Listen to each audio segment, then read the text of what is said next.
আসসালামু আলাইকুম প্রিয় দর্শকবিন্দু, আমন্ত্রণ জানাচ্ছি জনতার সময় টিভির সংবাদে। শুরুতেই থাকছে আন্তর্জাতিক সংবাদ শিরোনাম। আল আকসা মসজিদে মুসল্লিদের ঈদুল আজহার নামাজ আদায়।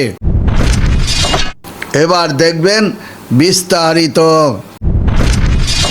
পবিত্র ঈদুল আজহার প্রথম দিনে ফিলিস্তিনের দখলকৃত জেরুজালেমের আল আকসা মসজিদে ঈদের নামাজ আদায় করেছেন হাজারো মুসল্লি। যুদ্ধ উত্তেজনার আবহের মধ্যে বুধবার মুসল্লিরা ঈদের জামাতে অংশ নিতে ভিড় করেন মসজিদের চত্বর জুড়ে। এদিকে চলমান যুদ্ধবিরতি লঙ্ঘনের অভিযোগে আবারও আলোচনায় এসেছেন ইসরায়েল গাজা পরিস্থিতি।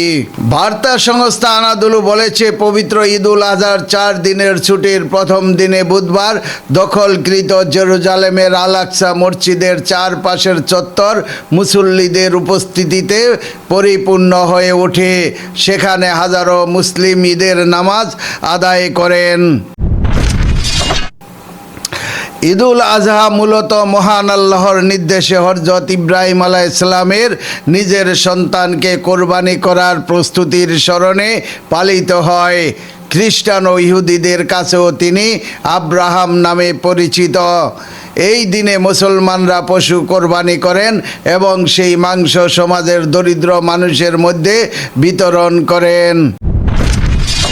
মুসলিম ক্যালেন্ডারের অন্যতম গুরুত্বপূর্ণ এই উৎসব এমন এক সময়ে পালিত হচ্ছে যখন গত বছরের অক্টোবর থেকে কার্যকর থাকা যুদ্ধবিরতি চুক্তি বারবার লঙ্ঘনের ঘটনা ঘটেছে। গাজার স্বাস্থ্য মন্ত্রণালয়ের তথ্য অনুযায়ী গত বছরের 10ই অক্টোবর ইসরায়েল ও হামাসের মধ্যে যুদ্ধবিরতি ঘোষণার পর থেকে ইসরায়েলি হামলায় 880 জনের বেশি মানুষ নিহত হয়েছেন। এছাড়া আহত হয়েছেন আরও 2645 জনের বেশি মানুষ। এই যুদ্ধবিরতি চুক্তির লক্ষ্য ছিল ইসরায়েলের আগ্রাসন বন্ধ করা। 2023 সালের অক্টোবর থেকে শুরু হওয়া ওই যুদ্ধে 72,000-এর বেশি মানুষ নিহত হয়েছেন। নিহতদের বেশিরভাগই নারী ও শিশু। এছাড়া আহত হয়েছেন আরও 1,72,000-এর বেশি মানুষ।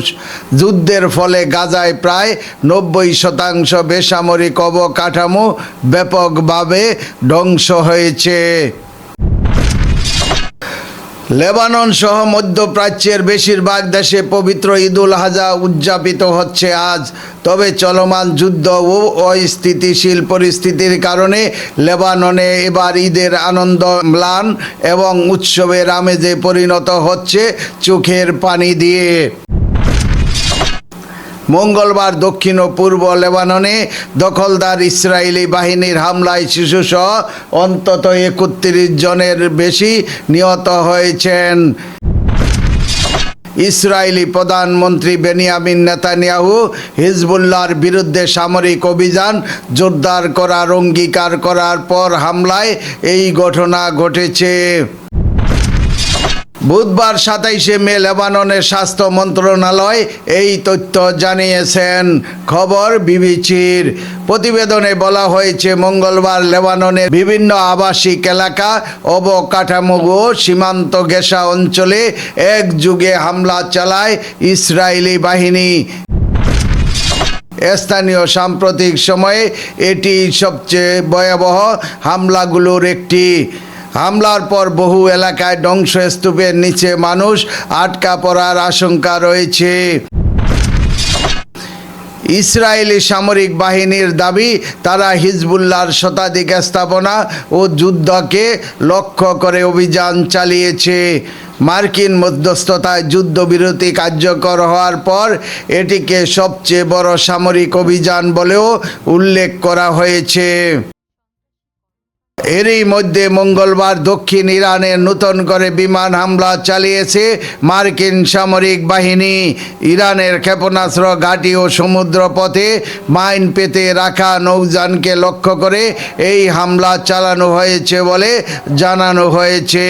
প্রিয় দর্শকবিন্দু, আজকের প্রতিবেদন এই পর্যন্তই শেষ করছি, এখানেই শেষ করছি। আমি মনসুর রহমান পাশা, জনতার সময় টিভি। আল্লাহ হাফেজ।